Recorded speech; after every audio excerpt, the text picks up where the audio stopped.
Crow Armbrust is a complex and multifaceted character from The Legend of Heroes Trails of Cold Steel series. Crow Armbrust hails from the city of Jurai, in the western part of the Erebonian Empire. Crow is a young man with messy gray hair and red eyes. Crow is voiced in English by Scott White and in Japanese by Takahiro Sakurai.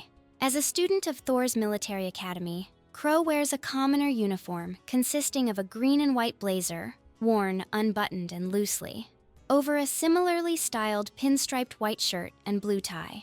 He wore khaki pants with brown laced-up boots worn over them, and carried 2 silver orbital pistols. His life took a tragic turn at a young age when Crow lost his parents. Crow, his grandfather, the mayor of Jurai, took him in and raised him. Sadly, his grandfather also died, which I'll touch more on later in the video. Crow initially joins Thor's military academy as a senior student, and is known for his carefree and laid-back attitude. He enjoys gambling and often appears to be a slacker, which hides his true motivations and the pain of his past. Fun fact, Crow was the one responsible for introducing the card game Blade to Trista. Due to all his slacking, he risked suspension, but thanks to instructor Sarah Valestein, he was given a second chance to graduate and got transferred to Class 7. While being part of Class 7, Crow also secretly had a dual identity going. He juggled between his roles as a member of Class 7 and Comrade C, the leader of the Imperial Liberation Front. Crow was also the Azure Chevalier, as he was the Awakener for Ordine, the Azure Divine Knight. After the apparent death of Osborne, go finish your speech in hell.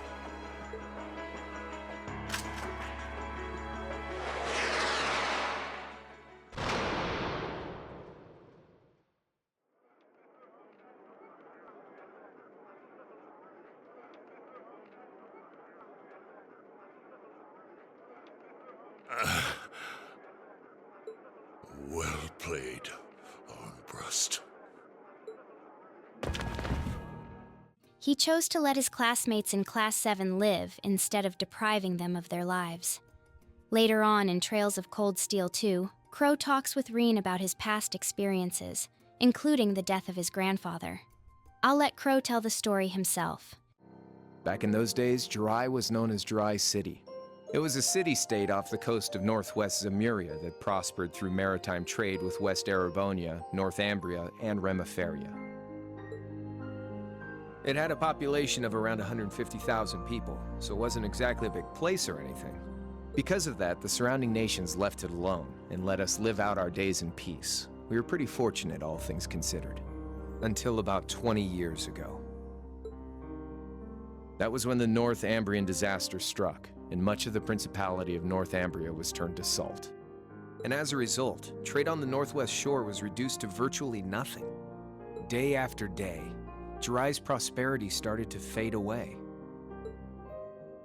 Still, it wasn't all bad. We had our fishing, our historic landmarks, our septia mines. We could make use of those to get trade going again, both to keep our state running and to help out Northumbria. In fact, the one who advocated that approach was the mayor, my grandfather. He was the last mayor Jurai City ever had. He was a stubborn old bastard, but he had this wry sense of humor, and was well loved by everyone. I lost my mom and dad early, so he was also my only living relative. He taught me just about everything a guy could know. He was like a mom, dad, and your old master rolled into one, I guess. Anyway, fast forward to 10 years ago. Out of nowhere, we received this proposal from the Erebonian government. They said they wanted to extend a railway line from Heimdall all the way to Jurai. We relied on the sea for trade before, but there wasn't any reason to believe we couldn't benefit from being connected to Heimdall by rail. The proposal drew overwhelming support from the city's council, and as a result, my grandfather was forced to accept. Within a year, the city had all of its old life back and then some. The streets were more bustling than ever. But keep in mind, this was a result of huge amounts of imperial capital flowing into the city. Land and buildings we once treasured were bought up left and right. Everything became a target for investment. People only cared about making money. Something similar supposedly happened in Crossbell too, but unlike there, no opposition existed in Jurai. My grandfather sensed something was off, and he tried what he could to get the situation under control. Then one day, someone blew up the railway line leading to Jurai. Everyone demanded that it be repaired as quickly as possible. Everyone except the Imperial government. Instead, they panned our national security arrangements for being insufficient and threatened to withdraw all Imperial capital. The city was left in an uproar like we'd never seen. Shares plummeted, and with no one able to ascertain the culprit's identity, chaos reigned. That was when he showed up. Chancellor Gileath Osborne, in his third year as representative of the Imperial government, personally came to Jurai. We then received a second proposal. The restoration of the railway and its future security will be seen to by the Imperial Army. In return for our continued assistance in safekeeping, Jurai will come under the wing of our glorious empire and attain even greater prosperity as a special economic zone. The timing was too good to be true, really. Realizing this, my grandfather staunchly opposed the idea. He tried everything he could to convince the city's council to reject the offer. Unfortunately, once you taste the sweet fruit of prosperity, it's hard to want to go back. The council, made up of influential merchants and all their greed, jumped at the offer.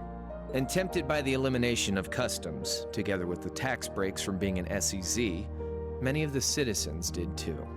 And during all that, they'd conveniently found a suspect behind the railway incident, my grandfather. He loved Jurai more than anyone, and up till then, its people loved him too. And yet, virtually overnight, he found himself facing the wrath of both the city's council and the citizens alike.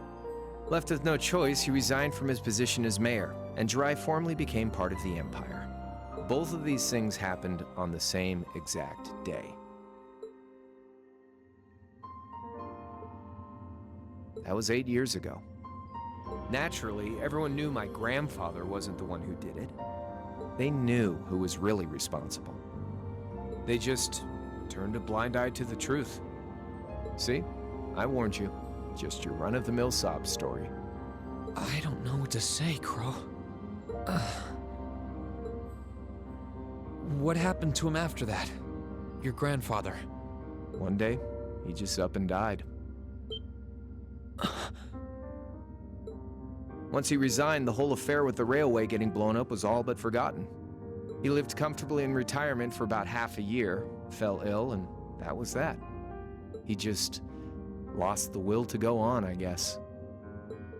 At the end of Trails of Cold Steel 2, Crow faced Class 7 at the final stratum of the Infernal Castle, where Reen and his classmates overpowered Crow.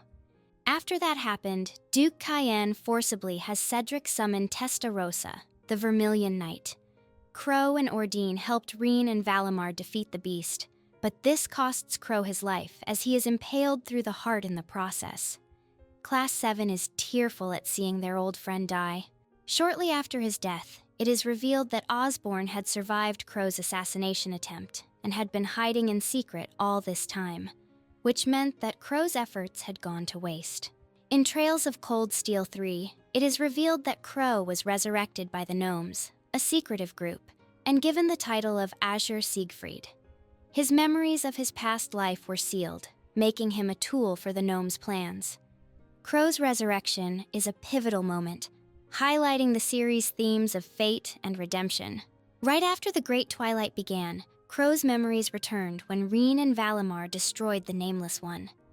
With Crow having his memories back, he decided to defect alongside Duvali in order to help a berserk Reen to escape from the Black Workshop.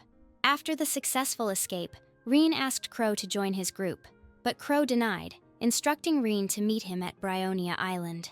There, they held the first rivalry. After Reen defeated Crow, Crow begins to fade away. It's just as I feared.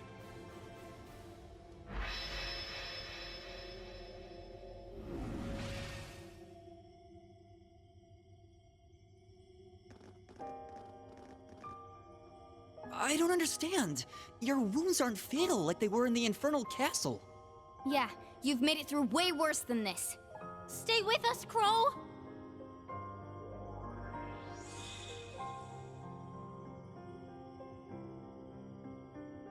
Well, Here's your answer.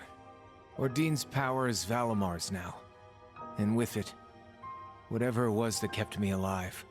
Each successive rivalry will lead you to the root of this curse. Not another word. You must conserve your strength. Celine, help me! We can't leave him like this! I'm with you.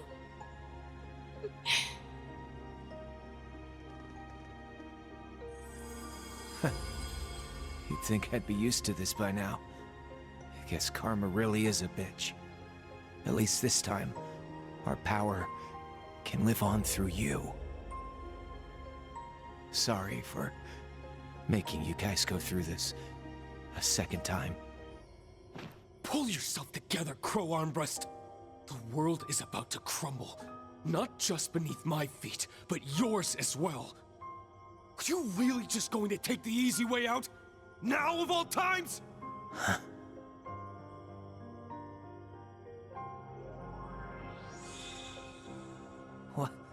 What the? How are you? Look, Valamar, he's... Stopped absorbing Ordine's power? That's not it. He's reversing the flow. They're coming back! And it's as though something's happening between them. Yes, perhaps it's... Come back to us, Crow! I need you. We all need you! After the final rivalry between Reen and Osborne, Reen begins to get corrupted by Ishmelga. That's right.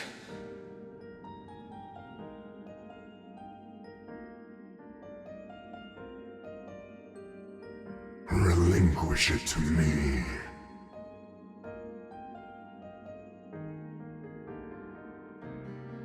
It belongs to me. Your soul, your entire being. In the normal ending of the game, Crow sacrifices himself alongside Reen and Milliam to stop Ishmelga for good by attempting to send the evil into space, separating it from Erebonia. We kind of thought this might happen. But we're not gonna let you go it alone. Seems like my time's running out too. Might as well go out with a bang. Crow. Milliam. All right. I guess this is just how it was meant to be. Crow!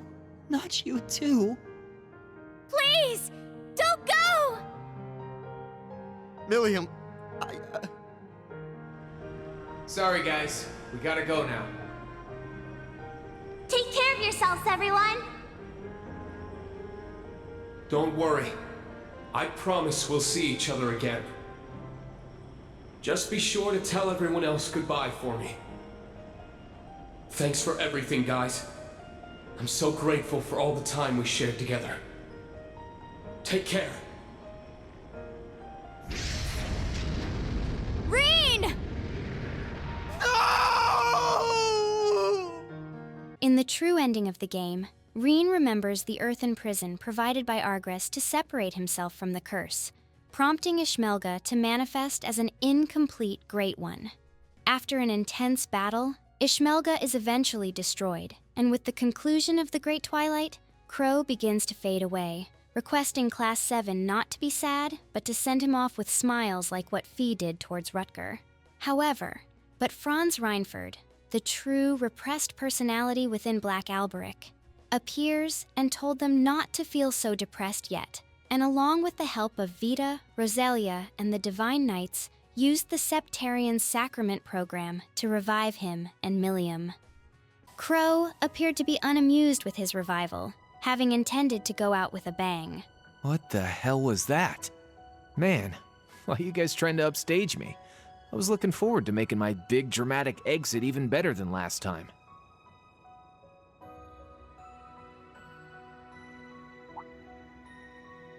What gives? Why are you all staring at me like that? Have I got something on my...